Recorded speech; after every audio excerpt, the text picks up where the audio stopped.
పనిచేశాను. మోడీ గారిని నా అవినీతి మీద విచారణ చేసుకోమని చెప్తున్నాను. నేను అవినీతి పరుణ్ణి అయితే విచారణ చేసుకోండి, తప్పే ఉంది. అందరి మీద చేసుకోండి. జగన్మోహన్ రెడ్డి గారి ప్రభుత్వం అత్యంత పారదర్శకంగా పైసా అవినీతి లేకుండా 2,65,000 కోట్ల రూపాయలని 5 సంవత్సరాల్లో ఈ రాష్ట్ర ప్రజలకి అందించినటువంటి పారదర్శకమైనటువంటి అత్యంత నీతివంతమైనటువంటి ప్రభుత్వం జగన్మోహన్ రెడ్డి గారి ప్రభుత్వం. మరి మోడీ గారిని కూడా మీ ద్వారా నేను ప్రశ్నిస్తున్నా, ఎన్టీవీ వారి ద్వారా. చంద్రబాబు నాయుడు గారు అవినీతి మీద, అమరావతి రియల్ ఎస్టేట్ వ్యాపారం మీద, పోలవరంలో ఏటీఎంగా వాడుకున్నటువంటి చంద్రబాబు అవినీతి మీద సిట్ విచారణ చేస్తా అన్నారు. ఏమైంది? ఆ అవినీతి ఏంటి? ఆ అవినీతి ఏమైందని అడుగుతున్నాను.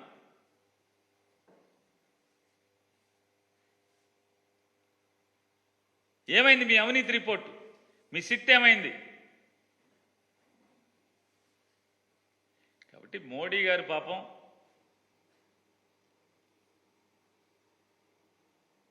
చంద్రబాబు నాయుడు యొక్క కాళ్ల బేరానికి కరిగి ఏదో 1, 2 భారతీయ జనతా పార్టీకి సీట్లు వస్తాయేమని చెప్పిన అత్యాశతో చంద్రబాబు నాయుడు పంచం చేరినట్టు కనపడుతుంది తప్పితే ఈ కాళ్ళు వదిలేట్లేడు చంద్రబాబు నాయుడు. అంతకు మించి ఈ రాష్ట్రంలో నేను మాట్లాడాను. మోడీ గారు మాట్లాడినటువంటి ప్రతి మాటకి నేను సమాధానం చెప్పాను. ఈ రాష్ట్రంలో వాళ్ళు రాబోయే 5 ఏళ్ళు చేస్తానది ఇప్పటికీ మేము చేస్తున్నామని చెప్తున్నాం. ఈ రాష్ట్రానికి ఏం కావాలో, ఏం చేస్తారో ఈ ముగ్గురు కూడా చెప్పలేని స్థితిలో వాళ్ళ ముగ్గురు ఉన్నారు. వాళ్ళ పొత్తు అది. అంటే కేవలం అధికారం కోసమే వాళ్ళ పొత్తు తప్పితే ఈ రాష్ట్ర ప్రజల శ్రేయస్సు కోసం, ఈ రాష్ట్ర శ్రేయస్సు కోసం వాళ్ళ పొత్తు కాదు అనేది వాళ్ళ ముగ్గురే చెప్పారు.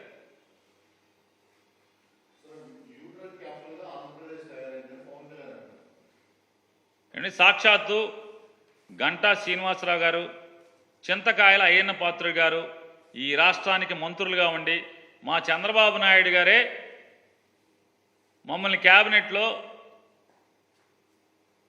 డ్రగ్స్ విపరీతంగా, గంజాయి విపరీతంగా పెరిగిపోయింది ఆంధ్రప్రదేశ్లో, భారతదేశం మొత్తం విశాఖపట్నం నుంచి గంజాయి వెళ్తుందని చెప్పి బాధపడుతున్నారు అని చెప్పని మంత్రులుగా ఉన్నటువంటి అప్పటి గంటా శ్రీనివాసరావు గారు, అయ్యన్న పాత్రుడు ఇద్దరు మీడియాలో మాట్లాడి ఈనాడు ఆంధ్రజ్యోతిలో, సాక్షిలో కాదు, ఈనాడు ఆంధ్రజ్యోతి వీడియోలు కావాలంటే మీకు ఇస్తాను.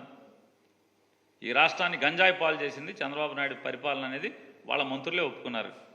ఇవాళ ఎన్ని నిందలేసే పవన్ కళ్యాణ్ మరి ఆ రోజు ఏం మాట్లాడాడు? ఆయన ఆ ప్రభుత్వంలో ఉన్నాడు కదా, సమాధానం చెప్పాల్సింది ఎవరు?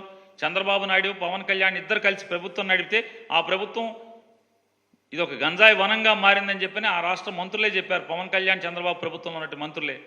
కాబట్టి ఇవన్నీ కూడా పవన్ కళ్యాణ్ అనే అతను చంద్రబాబు హితం కోసం మాట్లాడేటువంటి మాటలు. చంద్రబాబు కోసం ఆయన చెప్పాడు. పవన్ కళ్యాణ్ గారు మొన్న కూడా ఏం చెప్పాడు? తాడేపల్లిగూడెం సభలో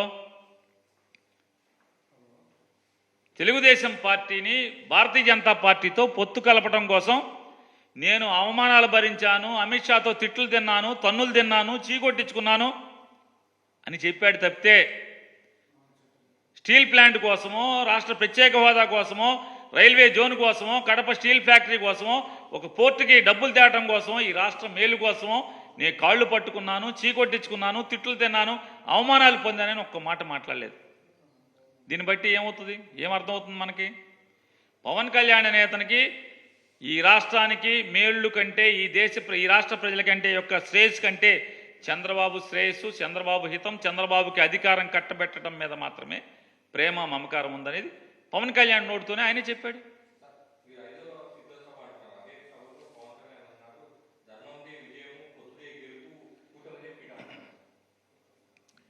ఇదే చెప్తున్నా కదండి.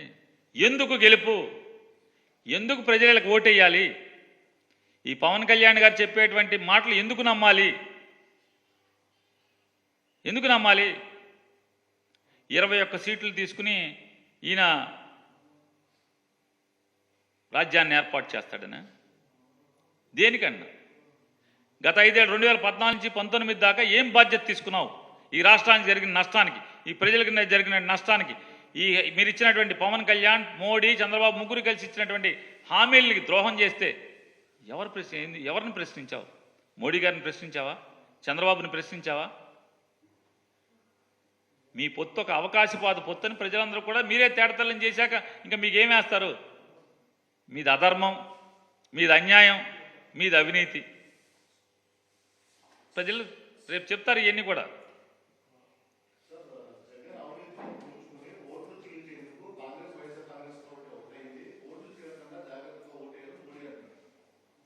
మేమదే చెప్తున్నామండి.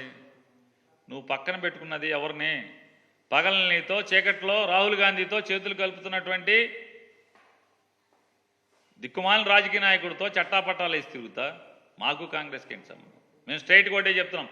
2014లో ఇదే భారతీయ జనతా పార్టీ మాకు ప్రతిపాదన చేస్తే జగన్మోహన్ రెడ్డి గారు నిర్మోహమాటంగా లేదు, మేము ఏ పార్టీతో పొత్తు పెట్టుకోము, మేము ఒంటరిగానే ప్రజల దగ్గరికి వెళ్తాము, ప్రజలు మాకు ఎప్పుడు అధికారం ఇస్తే అప్పుడు వరకు మేము వేచి చూస్తాము, అంతేగాని పొత్తులతో కుర్చీ కోసం అధికారం కోసం కక్కుర్తి పడము అని చెప్పినటువంటి నికార్సైన నాయకుడు జగన్మోహన్ రెడ్డి గారు.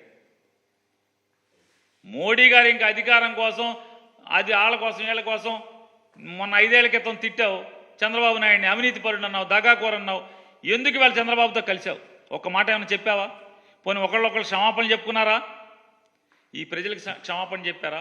నేను 5 ఏళ్ల క్రితం చంద్రబాబు నాయుడిని అవినీతి పరుడు అని చెప్పాను, అతన్ని అరెస్ట్ చేస్తానని చెప్పాను, అవినీతి మీద విచారణ చేస్తానని చెప్పాను.